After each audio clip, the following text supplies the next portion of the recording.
Eh bien le bonjour, je suppose que ça doit être dur pour tout le monde. C'est la reprise, les bouchons se sont refaits, personne n'a envie de retourner au travail, mais c'est comme ça. Donc la petite carte du jour, pour la lithothérapie. Donc, quand doit-on purifier ses pierres? Donc effectivement, quand on l'achète, hein, parce qu'on ne sait pas qui c'est qui l'a touché, tout le monde l'a tripoté dans le magasin ou si ça vient, par Amazon, donc bon, on purifie ses pierres. Alors après chaque utilisation, enfin honnêtement, moi je ne le fais pas. Lorsque vous sentez qu'elle est devenue égoutée ou terne, et bah, écoutez le plus simple en fait pour les pierres, hein, je vous ai dit, c'est de les mettre, à la pleine lune ou à la nouvelle lune ou dans des coquilles Saint-Jacques, voilà, c'est vraiment le plus simple. Après on peut toujours les purifier à l'encens, voilà, c'est à mon avis, c'est le plus simple. Donc comme, d'habitude, on va prendre une petite, carte de l'ange gardien.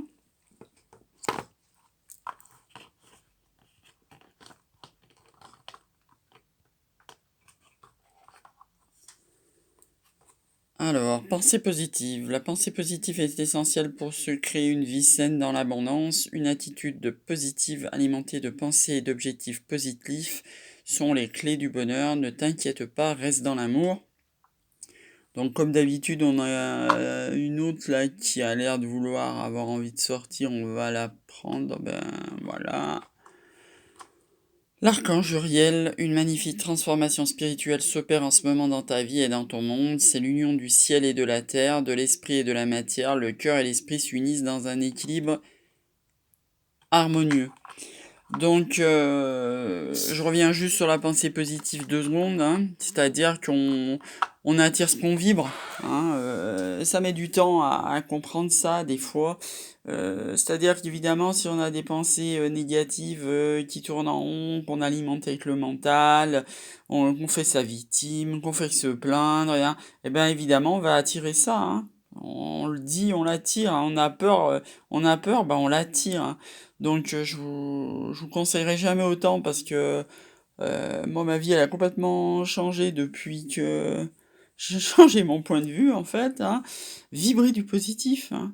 Vibrez de l'amour, hein, et vous recevrez en retour de l'amour et du positif, hein. Vibrez haut, ayez pas peur de vibrer haut, même si ça doit lâcher des gens autour de vous, des toxiques, des gens qui pensent pas comme vous, qui vous jugent, qui vous déversent leur négativité sur vous, vous allez voir, plus vous allez vous élever, 1, 2, 3, 12, je vais arriver à parler, plus vous arrivez à vous élever, plus les gens qui ne vivent pas à votre hauteur vont s'éloigner, mais tout seuls. En fait, vous aurez rien à faire. Ils vont s'éliminer tout seuls de votre champ de vie, et vous, vous continuez à vous élever. Voilà, donc pour changer un petit peu aujourd'hui, le tirage, on va le faire avec un tarot, déjà. Parce que c'est bien beau les oracles et j'adore ça. Mais la base des cartes, quand même, c'est le tarot. Voilà, le tarot, 78 cartes, hein, il y en a 100 milliards de versions, hein, ça c'est le tarot Waite. Je l'adore, c'est une des versions du tarot de Marseille en fait, hein. Et pour changer aussi, au lieu de vous faire un tirage à 6 cartes, parce qu'il faut bien un petit peu innover, je vais vous faire un tirage amoureux en 7 cartes, donc je vous expliquerai, mais c'est pas tout à fait le même. C'est-à-dire que la carte 1, ça sera les énergies d'aujourd'hui, qu'est-ce que je vibre aujourd'hui. La carte 2, ça sera mes besoins, inconscients, conscients. La carte 3, ça sera l'autre. Si vous avez un autre dans votre cœur, si vous l'avez pas, ben, ça sera une éventuelle rencontre si vous êtes célibataire. Si vous êtes en couple, eh ben, ça sera l'autre de votre couple.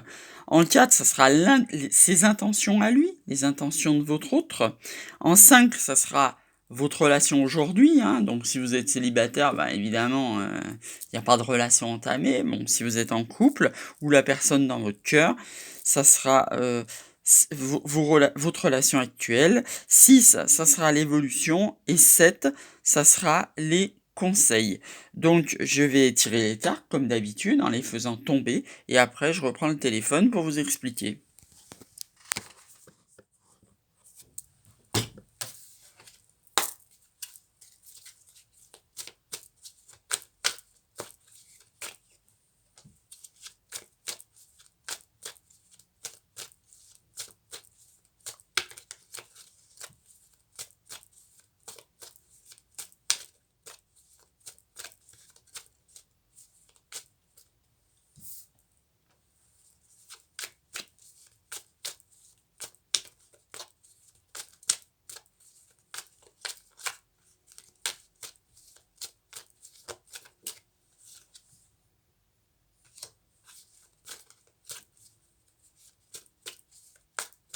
tirage amoureux du 4 janvier en énergie générale.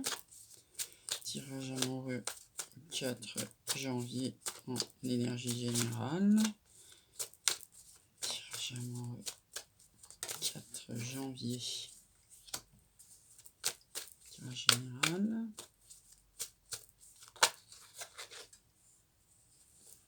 Voilà, il en est tombé 2 d'un coup.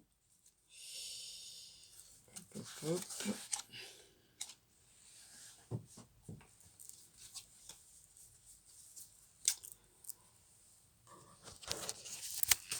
Donc je reprends le téléphone pour vous montrer le tirage, parce que c'est plus beau, puis les cartes sont magnifiques. En dos de deck, on a le 5 de coupe.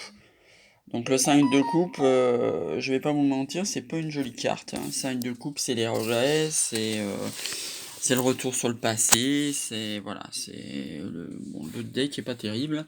Donc je reprends ce que j'étais en train de vous dire précédemment. Donc vous voyez, je vous fais voir d'abord les cartes. Le 5 d'épée, le 8 d'épée, le 10 d'épée, le cavalier d'épée, la reine de bâton, le 9 de coupe et la justice. Alors, comment vous expliquer déjà je vais vous dire qu'il y a beaucoup de mental. Déjà, c'est le truc à remarquer. Vous voyez, je sais pas si je vous ai fait un tuto là-dessus. Grosso modo, les coupes, c'est l'amour. Les épées, c'est le mental. Et les deniers, c'est tout ce qui est financier et matériel. Donc, quand on voit comme ça un tirage où il y a autant d'épées, déjà on se dit qu'on est plus dans la tête que dans l'action. Hein. Donc en 1, on a la reine de bâton, c'est vos énergies d'aujourd'hui. Hein. Donc vous êtes dans la séduction, vous avez envie de séduire. Ça, c'est clair. Voilà, c'est la reine de bâton, vous avez envie de séduire. En 2, vos besoins, c'est le 5 d'épée. Donc 5 d'épée, c'est en... Voilà, ça fait un peu avec tout ce qui est 5. Hein. Vous avez vu, je vous ai montré, en d'autres decks, il y a le 5 de coupe. 5 d'épée, 5 de denier, ça veut dire un peu, vous voyez les personnages là, bah ils ont envie de partir. Hein. Ils ont envie de laisser le passé et de se barrer. Hein. C'est ça que ça veut dire le 5 d'épée. Voilà, on est après la guérison, on n'est pas encore dans le 6 d'épée de la victoire. On a envie de tourner la page du passé. Ça, c'est les besoins. Alors, votre autre, vous, que ça soit une rencontre à venir, que vous soyez en couple, ou tout ça, il est dans la justice. La justice, c'est une arcane majeure. La justice, c'est la reconnaissance. La reconnaissance du lien. Ensuite, ses intentions, c'est le cavalier d'épée. Donc, ça veut dire il est bien dans le mental aussi. Lui, le cavalier d'épée, il va trancher. Doucement, mais il va trancher. Il va prendre ses responsabilités. Après, votre relation d'aujourd'hui, c'est le 8 d'épée. Le 8 d'épée, il est déjà tombé, je vous l'ai expliqué, parce que mon but c'est un peu de vous former au tarot en même temps, si un jour vous en attirez un et que vous faites vos propres tirages. Donc le 8 d'épée, c'est les croyances limitantes. Donc c'est dépasser ces croyances limitantes pour votre relation. L'évolution, c'est le 10 d'épée. Bah, le 10 d'épée, vous êtes en fin de cycle. Hein. En même temps, vous l'avez compris. Hein.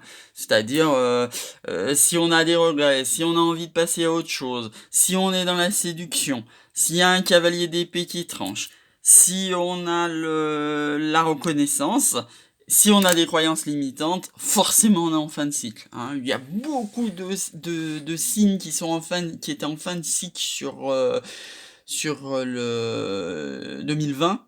Je vous ferai peut-être un petit tuto là-dessus pour vous expliquer en fait qui était en fin de cycle, qui était en dernière année, et donc en 10 d'épée, de tête il y a déjà les Gémeaux, il y a les Scorpions, il y a les Balances. Et je vous ferai en gros les signes d'air déjà, hein, je vous ferai un tuto là-dessus.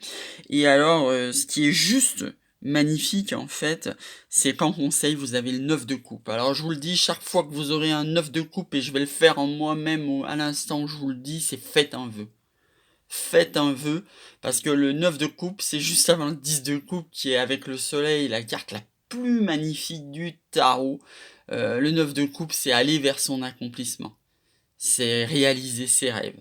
C'est magnifique en fait, hein. Le 9 de coupe, il est magnifique, hein. Donc l'issue du tirage, elle est magnifique et si vous voulez, ça correspond à une fin de cycle que vous laissez derrière vous et vous allez vers un nouveau commencement, hein, ça aussi je vous ferai la numérologie, mais je vous le dis en avant-première, pour calculer votre année, pour savoir, par exemple, moi je suis en année 1 cette année, hein, pour savoir votre année, en quelle année vous êtes, vous additionnez votre date de naissance, c'est-à-dire le jour de naissance avec le mois de naissance, et vous réduisez jusqu'à obtenir un seul chiffre qui vous dira en quelle année vous êtes.